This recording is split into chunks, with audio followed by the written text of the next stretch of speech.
Imagine a bustling Melbourne workshop in 1874, filled with the clatter of tools and the faint ticking of a watchmaker's bench. A 22-year-old Irish immigrant, Louis Brennan, hunches over a spinning reel, his brow furrowed in thought. Suddenly, he pulls a thread at an angle, and the reel jerks away, defying expectation. His eyes widen. What if I could steer something underwater? This fleeting moment, born from a mundane observation, would lead to one of the 19th century's most groundbreaking inventions, the wire-guided torpedo. Born in Castlebar, Ireland, in 1852, Brennan was a child of curiosity.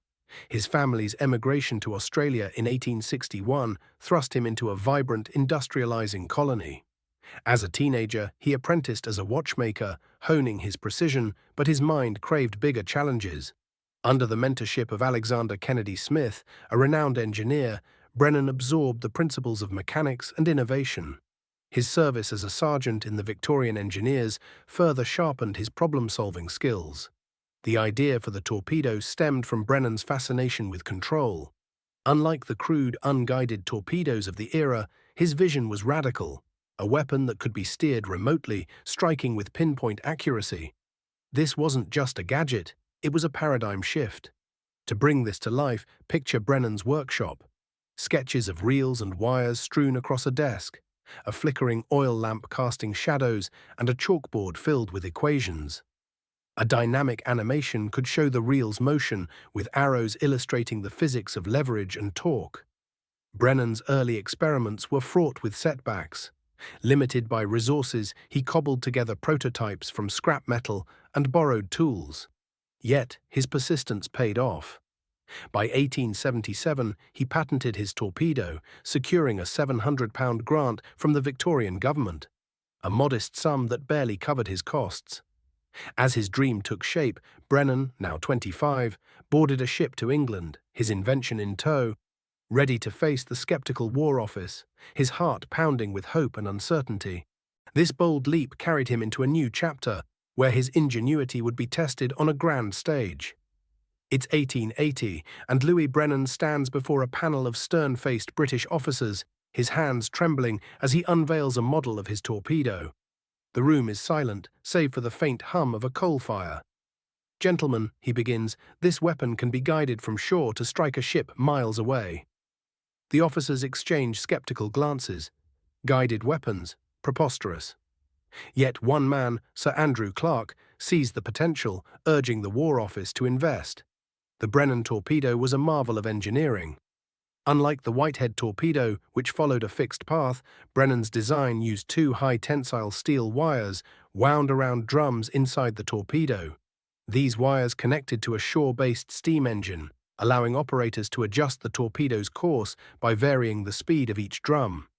A differential gear translated this into rudder movements, enabling precise steering. The torpedo, fish-shaped and 7 meters long, carried 100 kilograms of wet gun cotton, a stable explosive. An indicator mast with a 12-volt light helped operators track its path at night. To explain this, imagine a 3D animation. A torpedo slicing through water, wires trailing behind, with a split screen showing the shore station's pulleys and gears. A graph could compare the Brennan torpedo's range, up to 1,800 meters, and speed, estimated at 20 knots, to its contemporaries, highlighting its superiority. Brennan faced immense hurdles. Early tests at Camden Fort, Ireland, were plagued by wire breakages and misaligned rudders. Critics mocked the torpedo's complexity, calling it a fanciful toy. But Brennan's charm and tenacity won over key allies. In 1884, after intense negotiations led by his business partner J.R. Temperley, the War Office purchased the patent for £110,000, an astronomical sum, equivalent to £14 million today. This victory came with a catch. Brennan was now under pressure to deliver a flawless weapon. With this triumph, he stepped into a role that would elevate his name across the empire. By 1887, Louis Brennan was no longer a struggling inventor, but a celebrated figure, appointed superintendent of the Brennan Torpedo Factory in Gillingham, England. His invention was deployed to strategic ports from Hong Kong to Malta, transforming harbour defence. Picture a bustling coastal fort, Soldiers, known as Brennists, manning wire rooms, their eyes fixed on the horizon as a torpedo glides toward a target ship during a drill. The torpedo's success lay in its infrastructure. Each station featured a directing station, slipway, and engine room. A torpedo, launched on a four-wheel trolley, entered the water with propellers already spinning. Annual competitions for the Brennan Torpedo Challenge Cup fostered camaraderie among crews, with teams firing 12 torpedoes to test accuracy. A slow-motion reenactment could capture the torpedo's launch, water churning, wires taut, and the mast's light glowing faintly. Brennan's personal life also flourished. In 1892, he married Anna Quinn, a fellow Irish native, and was honoured as a companion of the Order of the Bath. Yet cracks began to appear. The Admiralty, initially enthusiastic, grew wary of the torpedo's maintenance costs and complexity. By 1895, Brennan was replaced as superintendent, relegated to a consulting role. Part 4. A Mind Unbound. As the weight of these challenges settled, Brennan's restless mind turned to new horizons, undeterred by the shifting tides of fate. Never one to rest, Brennan's post-torpedo years were a whirlwind of creativity. In 1903, he patented a gyroscopically balanced monorail designed for rapid military transport. Unlike traditional railways, it used a single rail, stabilized by a spinning gyroscope. On November 10, 1909, at Gillingham, Brennan demonstrated a 22-ton prototype, carrying 40 passengers along a mile-long track. A black-and-white film clip could show the monorail gliding smoothly, defying gravity. Brennan's helicopter project was equally ambitious. In 1916, he patented a design, and by 1921, he conducted tethered flights at Farnborough. A 3D model could illustrate the twin-blade rotor system, powered by a Bentley BR2 engine. However, a 1925 crash during a demonstration halted funding, leaving Brennan devastated.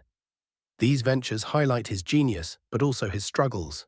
The monorail, though functional, was deemed vulnerable to enemy fire, and the helicopter faced technical limitations. Financially strained, Brennan poured his torpedo earnings into these projects, often at great personal cost. As these dreams faltered, the toll of his relentless pursuit began to surface, revealing the human cost of genius.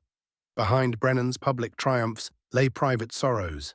His wife, Anna, battled mental instability, and their son's promising military career ended in institutionalization. The 1918 flu pandemic claimed one of Brennan's daughters, leaving him heartbroken. A reenactment could show Brennan at his desk, penning notes by candlelight, his face etched with grief. Professionally, Brennan's later years were marred by rejection.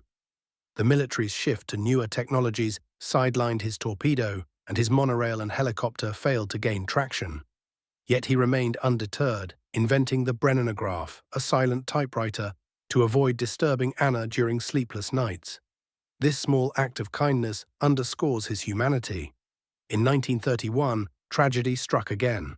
While visiting Switzerland, Brennan was hit by a car, sustaining injuries that led to his death on January 17, 1932, at age 79. Buried in an unmarked grave at St. Mary's Cemetery, London, he was nearly forgotten until 2014, when Irish Taoiseach Enda Kenny unveiled a headstone honoring his legacy. Though his life ended in obscurity, the ripples of his work continued to shape the future. The Brennan torpedo was a precursor to modern guided missiles and remotely operated vehicles. Its wire guidance system foreshadowed technologies used in today's submarines and drones. A comparative chart could juxtapose the torpedo's mechanics with a modern missile's fiber optic guidance, highlighting shared principles. Why was Brennan forgotten? Several factors converged: the rapid evolution of naval technology, the torpedo's high costs, and Brennan's focus on new projects. Unlike contemporaries like Thomas Edison, Brennan shunned self-promotion, letting his work speak for itself. Cultural biases may also have played a role. An Irish immigrant in a British-dominated field faced subtle barriers. This reflection invites a deeper question. How many other geniuses lie buried in history's shadows?